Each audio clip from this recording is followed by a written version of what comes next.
Assalamualaikum warahmatullahi wabarakatuh. Alhamdulillah, nahmaduhu wa nasta'inuhu wa nastaghfiruh wa na'udzu billahi min shururi anfusina wa min sayyiati a'malina.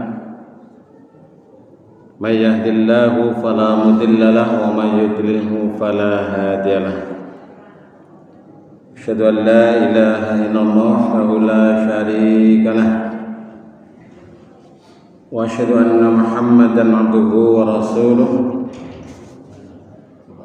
Qala Allah ta'ala fil Qur'anil Karim,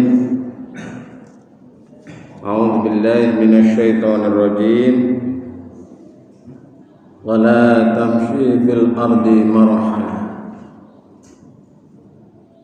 Al-ayah. Wa qala Rasulullah sallallahu alaihi wasallam, inna Allaha la yanzuru ila suwarikum wa amwalikum walakin yanzuru ila qulubikum wa amalikum.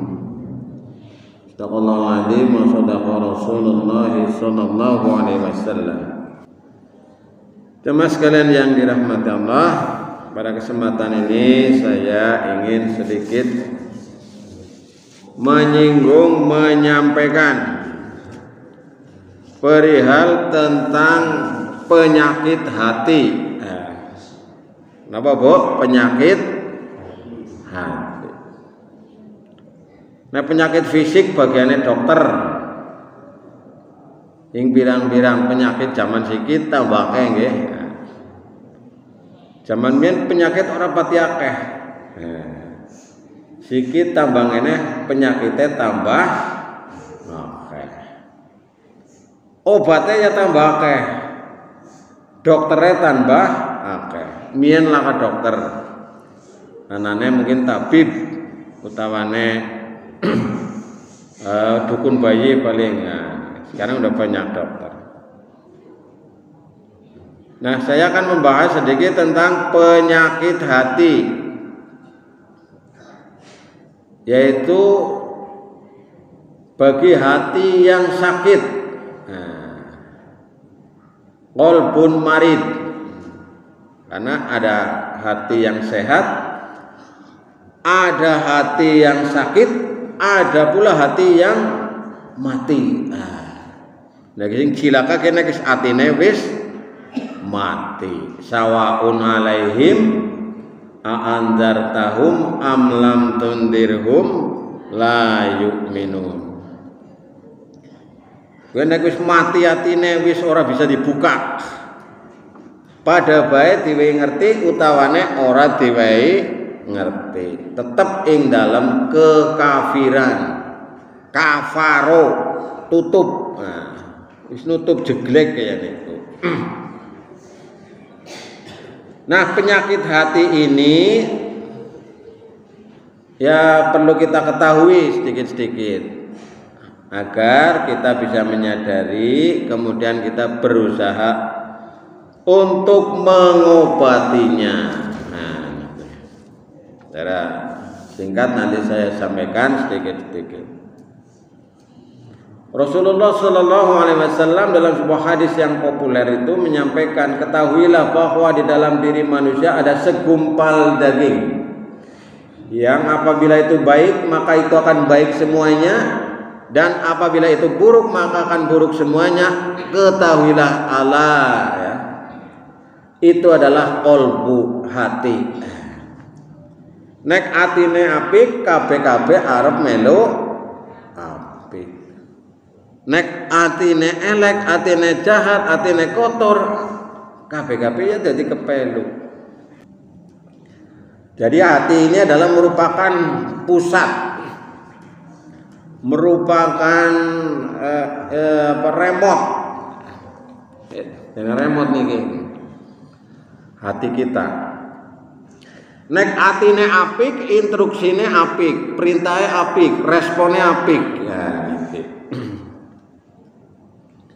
Tapi sebaliknya kalau atine elek, perintahnya elek, instruksinya elek, akibatnya juga jelek. Nah, maka hendaknya kita menyadari. Terus nek penyakit jasmani kula panjenengan sami tuli sokan ngereng-ngereng nggih rasakna. Aduh, nggih. Ya Allah, lara temen iki boyoke arep menyat kudu di lenceng-lenceng nagisit gegere. Mate ngalami nggih. Nah. Sikil arep dilencengna be angel. Utamane harus ditekuk angel. Lara weteng, lara sirah.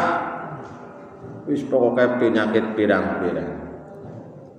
Kula jenengan sami mesti ngrasakna tur biasane cepet-cepet ditambani.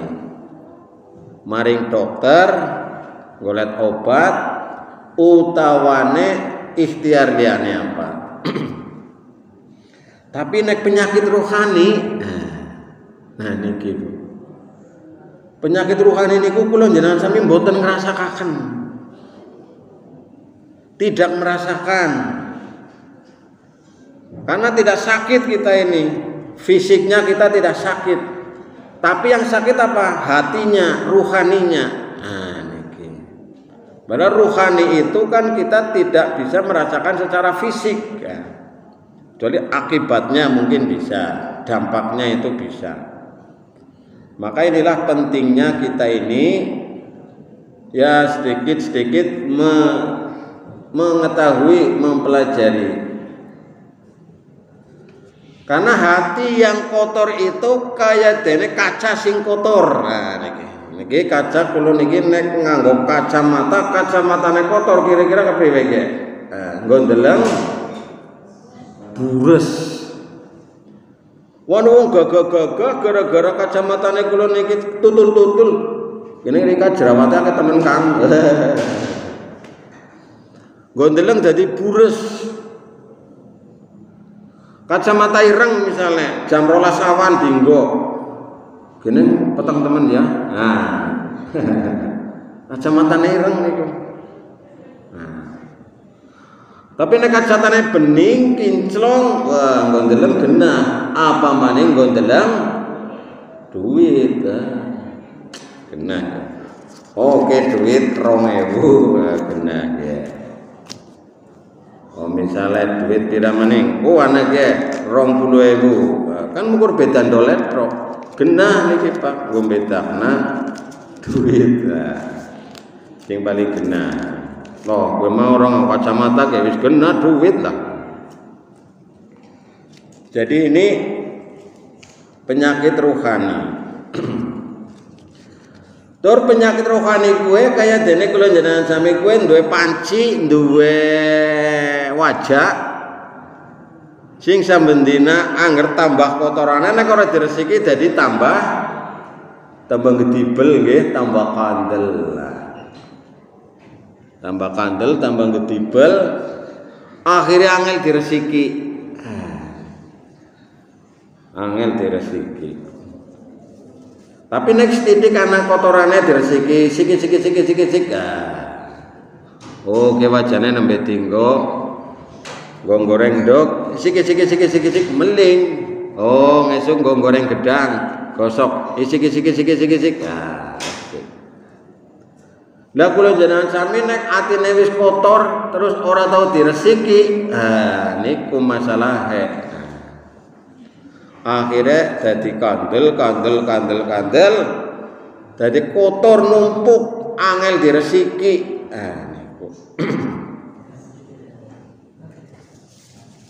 Nah Bapak Ibu ingkang kawula hormati, tanda-tanda wong duwe penyakit ati napa? Nomor 1, suka berbuat dosa atau durhaka atau maksiat. Napa tandane kan sepindah suka berbuat dosa. Malah dosane terang-terangan. Maka Rasulullah menyampaikan Allah akan mengampuni dosa hambanya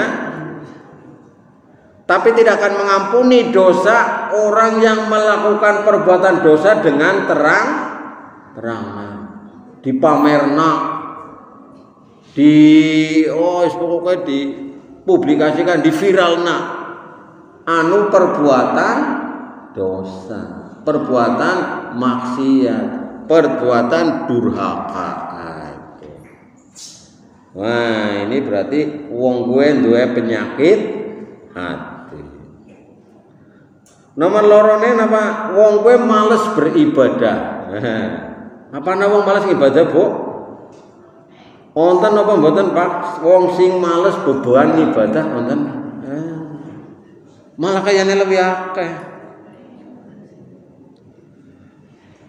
Wong sing ora sregep salat misale. Berarti dhewekne lagi ketempelan penyakit hati. Males sholat, males puasa, lagi bulan puasa, males ngibadah dia, pokoknya males hawane. Tapi nek maksiat, nek seneng-seneng pada, pokoknya nang ngarep dewek. Niki suaranya genah mboten niki ibu-ibu. Nah, ini mana menggema suaranya nang dhuwur apa ya? Nah, ini. Kena orang hil?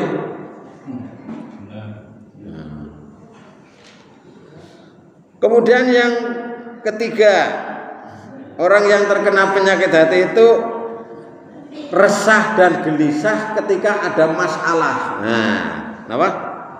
Resah dan gelisah. Kayak lagu Nemien siapa kayak? Tommy Cepisa apa ya? Resah dan gelisah. Ya apal Mas Agus ya. Kisah kasih di sekolah. Jadi resah dan gelisah setiap menghadapi masalah. Apa ya jenengannya ya? Jadi panik, bingung. Wis pokoknya pirang-pirang pikiran. Nah, kan dia penyakit hati. Lalu bagaimana seharusnya? Ya biasa tenang, bismillah, menyebut nama Allah dan terusnya. Nah, ini berarti wong kenang penyakit hati. Resah gelisah ketika ada masalah. Wong sih jenenge wong urip anu isine masalah. Ya, biasa saja dihadapi dengan sabar, dengan penuh istiqomah dan seterusnya.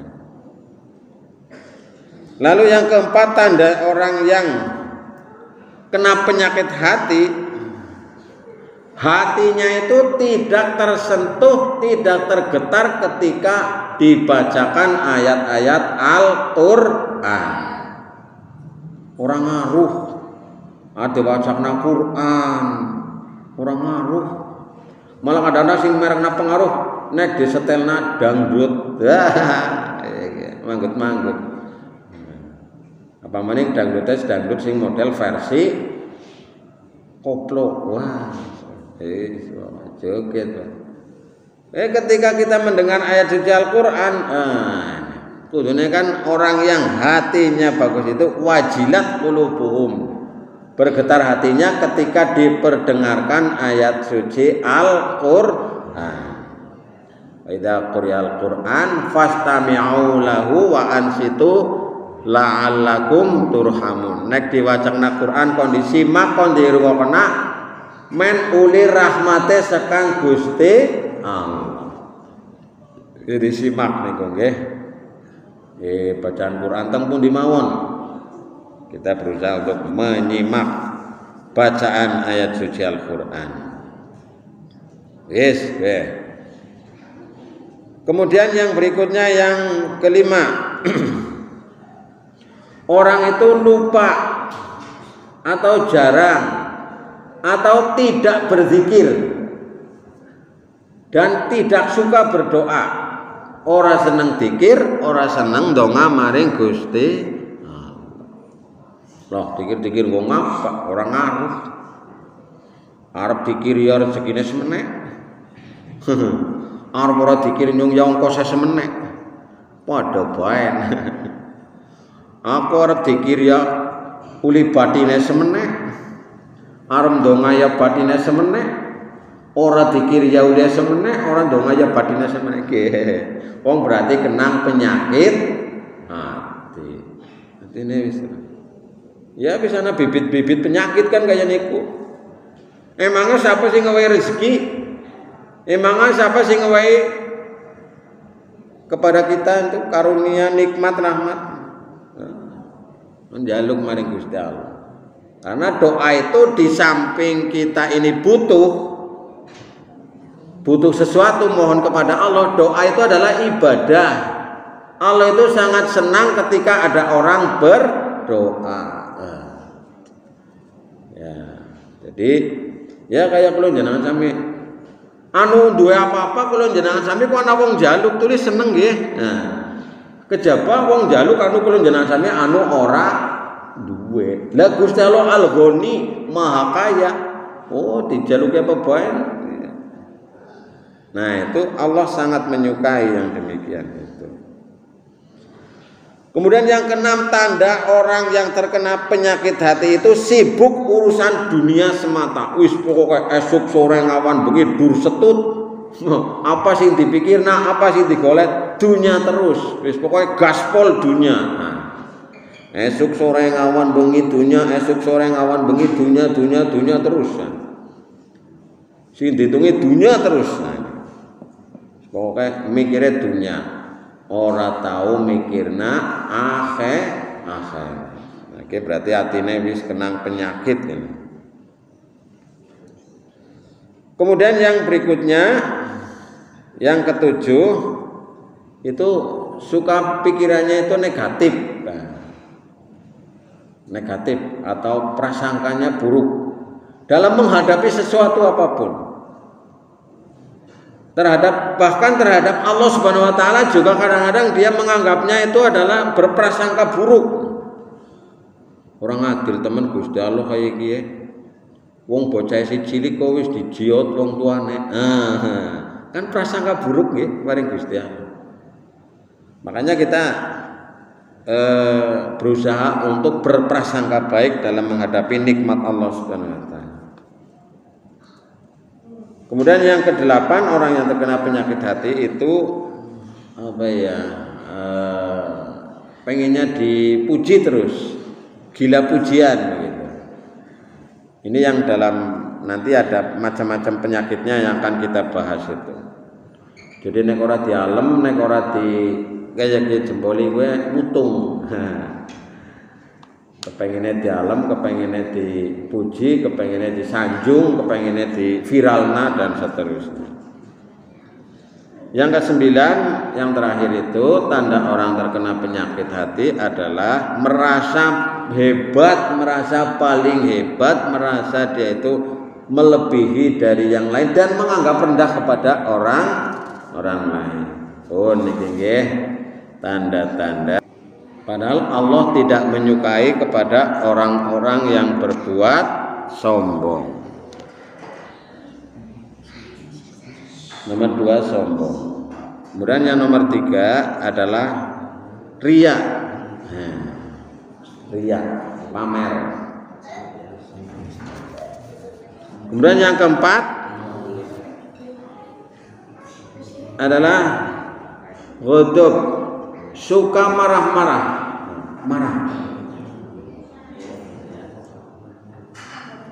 Kemudian yang kelima adalah tamak, rakus. Kemudian yang keenam adalah ghibah.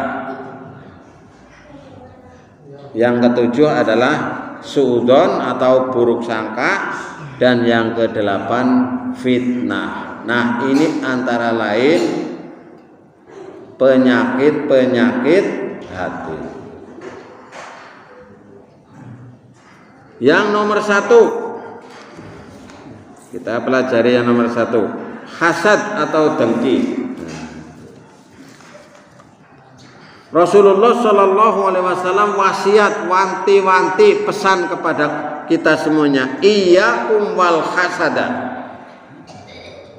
Hendaklah kamu perhatikan tentang hasad. hendaklah kamu takut tentang hasad. Fa innal hasada yakulul hasanati kama takulun nar al khatoba. Sesungguhnya hasad itu adalah kebaikan yang dihapus.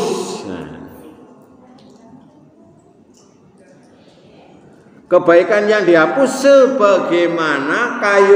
sebagaimana api yang membakar kayu bakar. Jadi kebaikan-kebaikan yang kita lakukan itu menjadi hilang, menjadi terhapus, menjadi sia-sia karena kita memiliki sifat hasad. Nah, ini penyakit kula panjenengan sami. Nah, biasanya sing kaya niku melanda kepada orang-orang yang imannya tipis, atau mungkin karena pendidikannya, atau karena cara berpikirnya, atau karena menuruti hawa nafsunya, atau karena kebenciannya.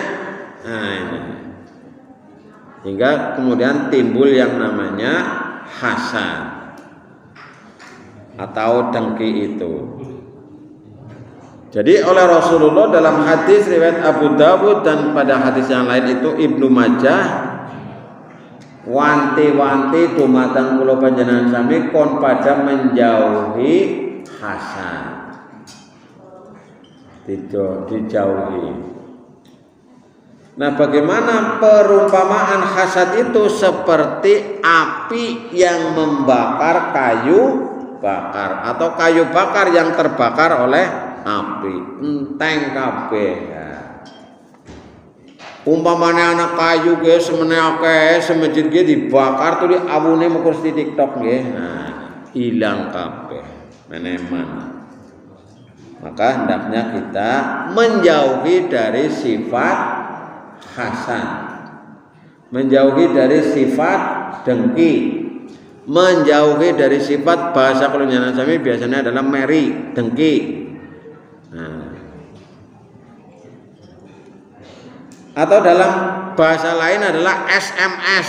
Nah, senang melihat orang lain susah, utawane dibalik maning susah melihat orang lain. Aduh. Angel nggih nek kan hubung kaya niki. Dulure tanggane kancane tuku motor. Wah.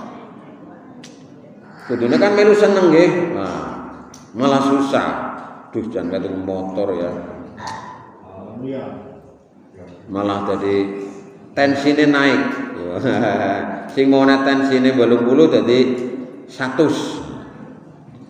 Nalet sebulan maning gori tuku mobil expander putih anyar. Tuku mobil siki yo. Susah malah sing kudune melu seneng. Alhamdulillah nggih dulurku kancaku tuku expander anjal mbok menawane kok aku menawane kapan-kapan lagi nuju butuh bisa melu dompleng, bisa melu nganggo dan sebagainya. Kan penak ya. Wow, tuku expander. Tensinya naik maning tadi. Wah, kremut-kremut sih. Nah. Tapi sebaliknya kalau misalnya ada teman, ada saudara, ada tetangga naik anu susah malah dewekne seneng. Aus gue. Darane ora, mugane pokoknya pirang-pirang ya. Malah mengumpat-umpat. Nah, yang demikian itu kan jauh sekali dari sifat Rasulullah sallallahu alaihi wasallam. Kanjeng Nabi niku wis genah-genah niku malah keton, orang ukur jeret-jeret tok. Nabi Muhammad wis diuber-uber di arep dipateni niku sing mateni tiba klabruk. Nah, nek jenengan kula jenengan sami niku kira-kira ngomong kepriwe kowe? Weruh kula jenengan sami diuber-uber, sing uber-uber tiba gawa pedang. Nah niku. Nabi Muhammad pedangnya dijiotna, diwekena jajal. Nggih. Mau adoh banget nggih sifate kula jenengan sami niki. Nabi Muhammad. Enggak sendiri tiru nama betul. Iya Nabi Muhammad. Makanya kita ini kan suri teladan utama ya Nabi Muhammad, nggak ada yang lain. Ya manusia yang lain itu pasti punya kelemahan, punya kesalahan, punya dosa. Lah Nabi Muhammad lagi zaman hijrah mari Taif, berengkolange watu nganti untune ana sing potol jajal. Kira-kira kula jenengan sampeyan nek ana wong arep kae wong dipateni kabeh kae wong sekampung nang kanan nggih wis ngono pateni bae apa lara banget iki ya kena. Aja. Ampun. Nang malaikat Jibril ki arep di gunungan dipindah kana kae, dikabrukna kae. Aja. Ora siki beriman mbok menawane ngesuk beriman. Ora bapake yang ngesuk anake. Luar biasa. Nabi liane lah kasih kaya gue kenang keterangannya Gus Baha kayak lagi menjelaskan tentang kisah para nabi. Nabi sing kaya gue Nabi Muhammad. Luar biasa mbok. Nabi liane begitu umatnya duraka didongakna pun pada ditimpa azab temenan. Kerem-kerem. Nabi Muhammad boten niku. Luar biasa nggih. Nah, kanan-kanane kuwi umate Kanjeng Nabi kon pada tiru Nabi Muhammad sallallahu alaihi wasallam. Jadi bukan. Makanya Nabi Muhammad itu kan innama bungistu li utammima makarimal sing kudu didandani nang umate Kanjeng Nabi ki apa akhlake. Nah, karena hatinya itu nanti akan memancarkan kepada akhlak, kepada perilaku. Nah ini khasan.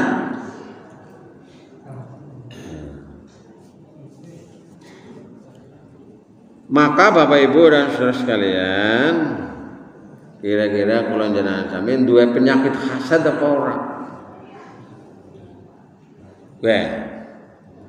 Anak kancane, anak dulure, anak wong aweh. Melu seneng apa malah susah apa malah ngomai lha kene kok awake ora maring nyong lha kok kaya mana dan macem-macem menghinggapi pikiran kula panjenengan sami niki hasad. Maka Nabi itu wis wanti-wanti niku. Tapi ananging ada hasad yang diperbolehkan. Nggih niku wonten ing kitab Mukhtarul Ahadits, pilihan hadis-hadis niku wonten. La hasada illa fisnataini kata Nabi. Walaupun ini diperdebatkan ini derajat hadisnya. La hasada illa fisnataini, kamu tidak boleh hasad kecuali dalam dua hal. Dalam dua hal. Ini boleh kita hasad, iri, kepengin sing kaya kae. Apa itu? Yang pertama adalah rajulun atahullahu malan wasullitu ala halakati fil haq. Allah menganugerahkan harta lalu dia menginfakkan pada jalan kebaikan. Kula jenengan sami kon pada iri anggerana wong sugih sing mendermakan hartanya di jalan kon melu-melu sing kaya-kaya. Nah niki iri yang diperbolehkan. Kemudian yang kedua, rajulun atahullahul hikmah. Orang yang diberi karunia yaitu berupa ilmu. Nah ini. Fa huwa yaqti biha wa yu'allimuha. Kemudian dia mengamalkan dan dia mengajarkan kepada orang lain. Kon pada iri kepengen sing kaya kaya. Jadi kita tidak boleh iri, tidak boleh hasad kecuali dalam dua hal. Wong sing sugih ya gampangane loman, nomor lorone wong sing duwe ilmu diamalna lan diwulangna. Ke kon pada iri, kon pada melu, kon pada kepengin sing kaya gue mau. Tapi kalau iri dalam hal yang lain kita tidak perlu. Iri dalam hal dunia, dalam hal jabatan, dalam hal apa saja, pengaruh dan lain sebagainya, tidak usahlah. Cukup kita iri dalam dua hal ini, yaitu orang yang berharta, dia mendermakan di jalan Allah, dan orang yang diberi ilmu diamalkan dan diajarkan kepada orang lain. Nah, niki. Pun niki tentang hasad nggih. Sing nomor loro misalnya sombong. Sombong niku kan ya, merasa hebat dan kemudian merendahkan orang lain. Sebenarnya kita ini sama, memiliki peran yang sama, memiliki fungsi yang sama, cuma mungkin bentuknya ini beda-beda. Maka kita ini tidak boleh merasa paling hebat, merasa kita ini yang superior, karena yang hebat itu hanya Allah Subhanahu wa ta'ala. La haula wala quwwata illa billahil ali. Menungsa sing arep disombongna apa nek? Nah niku nggih. Wong nek mati ora ana sing digawa maring kuburan. Apa kelambi sing apik kaya niki arep digawa ya iki dadak mati di kelambine jas sing gagah. Sing anu dasi. Terus motore sing anu sambentina dienggo. Melu digledakna nang pinggir kuburan. Apa nang dhuwure, nang dhuwur kuburan uli ya. Nah, kuncine nang kono. Let sewengi wis ora anak. Enggak ada kita yang dibanggakan itu sebenarnya kita. Asli niku jan. Jabatan pirang tahun lawase kan ucul nggih. Banda dunya sepira akeh ucul. Wis apa maning lah. Jabatan siapa bae lah. Presiden mungkin Indonesia. Mbok ora suwe ganti. Gubernur ganti, bupati ganti, camat ganti, lurah ganti, ora suwe. Wong kula ge menangi presiden pirang nggih. Nah niku ora suwe. Niku jabatan. Banda dunya sing arep dibanggakan apane nggih. Kula jenengan sami menangi nang kota Mejenang sing wong sing konglomerat zaman biyen sing sikiran ndek apa-apa ya no anak. Sing min ora ndek apa-apa siki dadi nah, wis banda dunya kuwi. Jadi sebenarnya kita ini tidak ada yang bisa disombongkan. Maka tadi Rasulullah menyampaikan pesan. Allah itu tidak melihat kepada fisikmu dan kepada hartamu, tapi Allah itu melihat kepada hatimu dan amalmu. Nah, maka kita ini sebenarnya tidak boleh sombong. Sing bisa sombong siapa? Hanya Allah Subhanahu wa ta'ala. Lalu sing duwe apa-apa Gusti Allah ya pantas sombong. Jadi sombong itu kalau dipakai oleh manusia tidak ada yang kuat. Maka orang yang sombong itu orang suwe umurnya. Umur kekuasaannya atau umur pengaruhnya itu tidak lama. Itu sudah rumus. Orang yang sombong itu. Udu pakaiane cara gue udu pakaiane kok dinggo. Nah, ora suwe. Maka Bapak Ibu Saudara sekalian, ini supaya dihindari. Setan itu kan laku sombong itu. Loh, aku kon sujud maring Nabi Adam, sorry, aku digawe saka ngaring geni, Adam digawe saka ngaring lemah. Jadi kita ini ya berusaha untuk menghindari dari sombong. Ya biasa saja. Hebat jadi kaya ya. Ini semuanya atas izin dari Allah Subhanahu wa ta'ala. Ya, mata kita, telinga kita, hidung kita, fisik kita semuanya, bahkan psikis kita itu kan milik Allah Subhanahu wa ta'ala.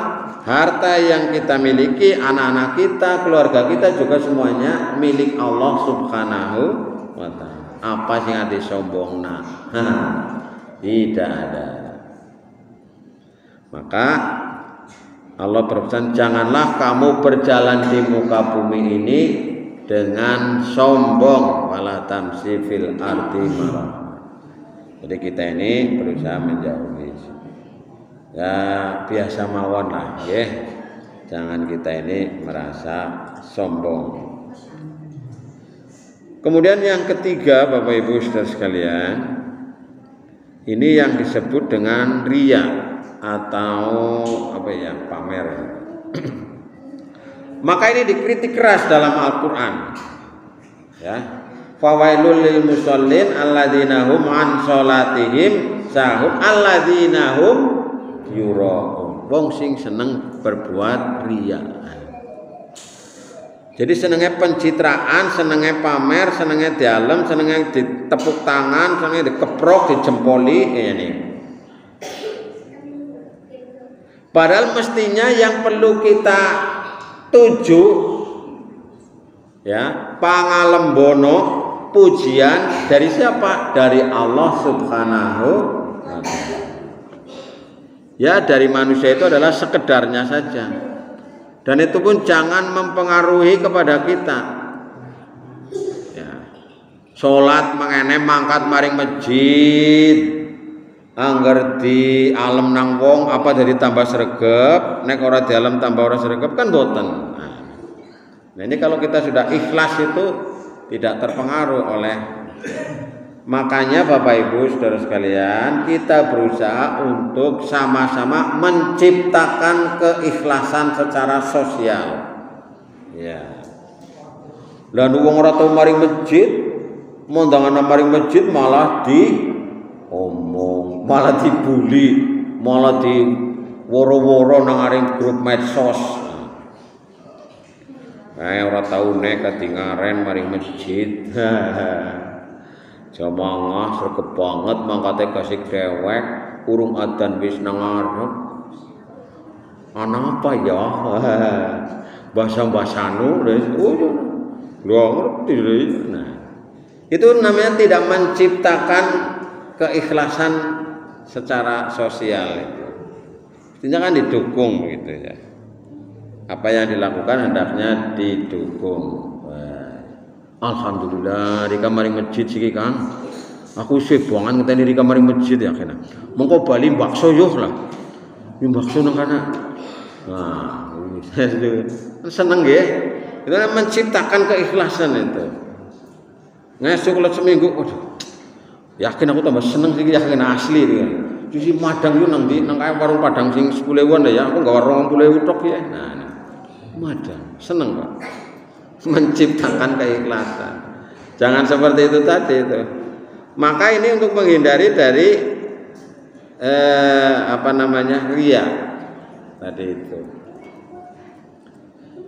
Nah, ibu-ibu, bapak-bapak, saudara sekalian, riya ini termasuk orang yang sholatnya celaka. Nah, fawailul lil musallin, celakalah bagi orang yang sholat, yaitu orang yang lalai dan orang yang berbuat riya. Jadi sholat gua anu melu-melu, anu main di alam, anu rikuh dan sebagainya.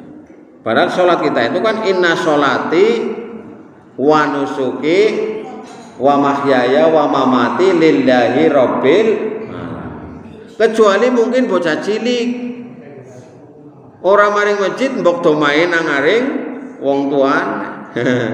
Maring masjid anu diperintah nang wong tuane, anu didorong, disengi, dijak, arep diwe hadiah dan sebagainya. Kalau kita kan sudah melewati seperti itu, maka kita ini berusaha untuk menjauhi dari riya. Sampeyan niki, wah. Setunggal malih nggih, niki penyakit rohani setunggal malih niki. Setunggal malih niku napa niki misale. Ini ada marah, ada ragus, ada ghibah, ada suudzon, ada fitnah. Fitnah itu adalah menyampaikan tidak kondisi yang sebenarnya. Kadang-kadang fitnah ini bisa mengarah kepada permusuhan. Maka Allah berpesan al-fitnatu asaddu minal qatal. Fitnah itu lebih kejam dari pembunuhan. Ika iki aku krungu dhewek ya. Nek ora ngandel ketok kupingku. Dikarep di bodolan ora. Boleh ngomong mantep banget nggawani mau demi Allah mongran padahal nang lombok. Ini bahaya fitnah. Dan ini fitnah ini biasanya dialami oleh orang-orang munafik. Ngomongannya wis ora dipercaya. Tapi ya enteng baik karena keburukan yang terbiasa dilakukan itu kan merasa menjadi baik. Maka ini hendaknya kita menjauhi fitnah. Nek nanti fitnah kita jadi huru-hara nggih. Bisa menyebabkan pertikaian, permusuhan, pembunuhan, peperangan, pembantaian karena apa? Fitnah. Maka Allah berpesan supaya kita ini menjauhi fitnah. Nek nang dunia pewayangan sing cok adu-adu sing cok gawe fitnah ana kowe jenengane pendeta dirna membengi anak kok nang alun-alun.